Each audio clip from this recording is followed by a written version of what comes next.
Damn, look, that is...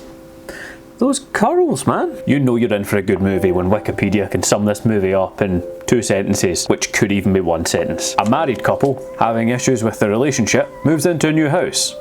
Weird things start to happen. Spooky.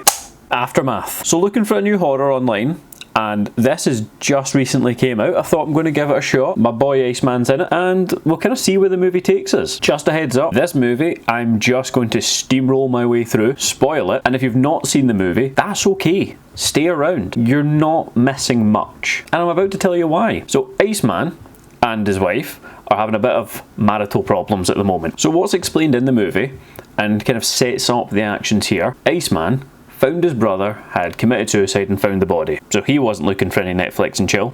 Chill, Iceman. And she, without any action, had some needs and really just cheated on him with one of her friends. We're now into the movie.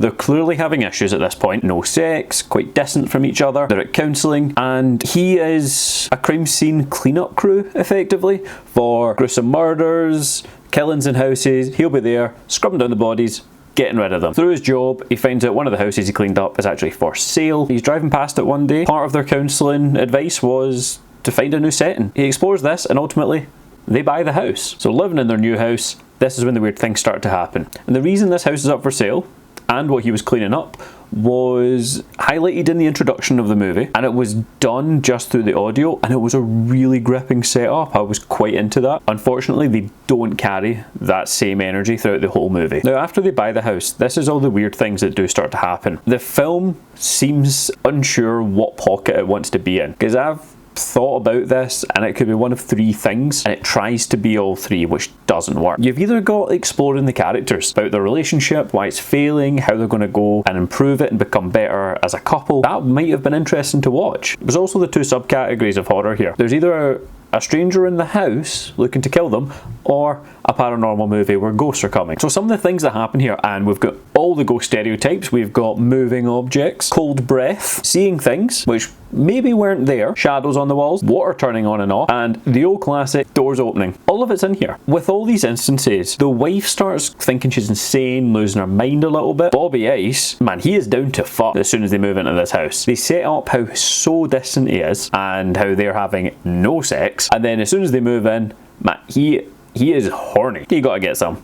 So does she. But he's not buying it because he's not seen any of this. So he is thinking that she's going a bit insane, and she is just trying to prove that she's not. And you've got that classic scene in here of her explaining herself to the police at a point in which nobody believes her. No one directly says it, but she loses her shit because no one believes her. Classic. The kind of things that happen here is texts are sent from her phone to him saying, you know, don't come home. Photos taken of her on her own phone sleeping, which she finds then later, which is a bit creepy, of course. And he's even getting poisoned, so he stops trusting her, thinking that maybe she's poisoning him. So at about the midway point here, Iceman's wife goes to the couple that they bought the house from. And the woman here advises that it was her brother's house. He was one of the ones who died at the kind of opening audio of the movie, as did his wife. He had cheated on her, so to retaliate, they had a similar idea that they'd move somewhere new, but she had actually designed the house and designed secret passages and a hidden storage room in the house. But we find that out later. We just know that at this point the house was made by this woman, and the man comes in and he's acting all shifty because the woman's given a bit too much information about the house away, because the whole time he's trying to get the house back, and he's actually also fucking with Iceman and his wife. There's a lot of like fuckery in this, literally, and just to mess with people. So he wanted to buy it back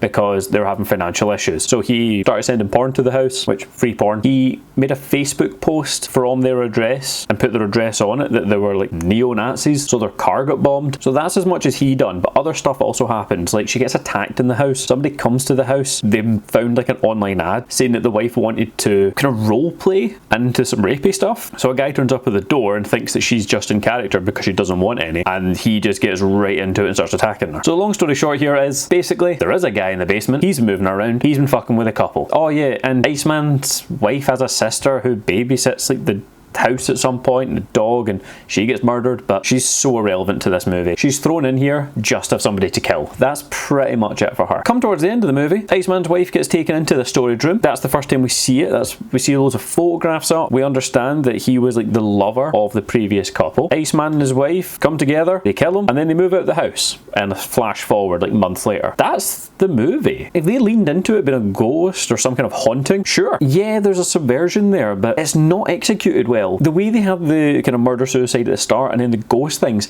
even so much as the cold air and you see the cold breath. Turns out this person in the basement has their own thermostat. So they're making real-life reasons for ghostly things that happen. Sure, that's fine, but they feel so ham-fisted at the very end. So now I'm going to lean into the pros and the cons of this movie. What I liked versus what I didn't like. I really liked Iceman's colleagues. They were funny. They had, and this is kind of spoiling one of the dislikes of this movie, but him and his colleagues had the best chemistry in here. They're a bit sick, a bit twisted, but you're going to find that from people in that kind of job that are just cleaning up dead bodies. Their chemistry between the three of them was great to watch. I could have watched the three of them just talking about dead people for an hour and a half. That would have been fantastic. There was a couple of times, and it's sad how few it was, but it set up a shot with something in the background, like a door or something that you'd expect is going to be paranormal, maybe open, maybe move, something like that. Nothing did. Now that scene was a really good subversion, I thought, because I was just waiting on it happening, and then when it didn't, the sound cues, the music in this movie was really well implemented, to be fair to it, and that added into those scenes where it was building up that bit of suspense for you with no payoff, which in itself was the payoff. That, sadly, is where the good things about this movie end. I couldn't tell if I was just seeing things, so I had to watch this a little bit twice. They'd done this weird like fisheye kind of lens distortion thing effect on the screen for like one scene, and I'm not sure why, because it didn't really add to the scene. Hell, it took me out of it, if anything. So either they used it and didn't like it, didn't take it back out, or maybe they'd forgot they'd used it and then just didn't do it again. Not sure why. So when they go to the police because their car gets bombed as a result of these like neo-Nazi racist Facebook posts, the policeman doesn't believe him that it wasn't him. He says they've just moved into the house and it wasn't him that made that Facebook post, and there's immediate doubt thrown. It's not open, they're not having a conversation about it. The policeman just pretty much outright doubt, and I don't quite get why, because it's fairly rational that someone moving into a new house is maybe going to have that address tied to some other shit, but that's just immediately thrown out the window as an idea. There's two like B-plot storylines going on here, one for each of the couple. Iceman, it was a college dropout, so he goes back to college and meets a girl in his class. He's texting her, but nothing's happening. They're just friends and studying and platonic. His work colleagues make a wee dig at him for it, like it's going to go somewhere, and it just completely doesn't. So a lot of the time's taken away from the kind of horror, the suspense, and them as a couple to explore Iceman and this person in his class, which, too much time. Similarly, Iceman's wife, so she's a like fashion designer and she needs to make, I think, about 10 different kind of outfits to present to this new boss. She needs to get funding. Turns out the person that lined that up was the person that she cheated on Iceman with. So it's unnecessary how convoluted this film is, considering that's in it for, you know, a fair bit of the movie. Her job in her career, pretty much so that there can be a line later why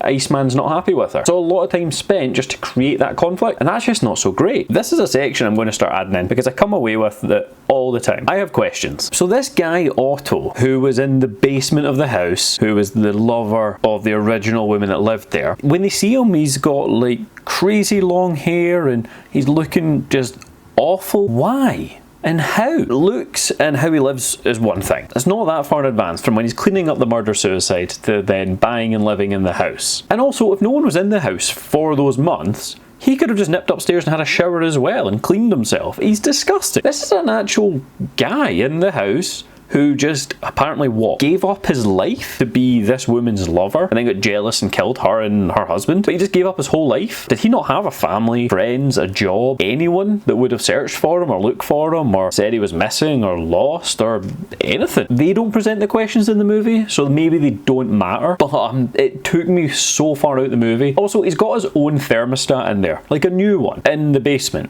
So that's how he was fucking with them a little. He would turn the dial and make it cold upstairs. Then he knows that someone's going to the thermostat and he can kind of work out where they are. That's a pretty cool idea. But how did that get put in there? Did the wife do it? Because if she did, then why would she let him control the thermostat for the house? That doesn't make sense. And if he done it after the fact, why not just live in the house? He's clearly got no issue with murdering people. Murder whoever comes into the house then. But why have a thermostat for downstairs or in the basement or this storage room? It's not even the basement, it's just a room. And there's tunnels everywhere and they've not been found. That just... it doesn't make sense. And I came away from this just feeling bitter taste in my mouth. So look, that was my kind of plot synopsis of this movie, and that was some of my thoughts, what I liked, what I didn't like, and I'll throw it over to you. Have you seen Aftermath? If you have, do you agree with me or not? Please do let me know. Look, and where I would rank this. If you've not guessed by now, that's fair because it's the first time I've actually used this rating, but watch this if you have nothing else to watch. That's what I'm saying on this.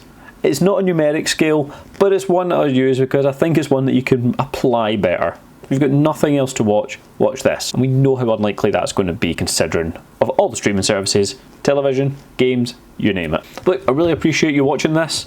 I hope I maybe have answered a few of your questions. I know I've given you maybe a couple of more as well. But I'll see you in the next one. Thanks for watching.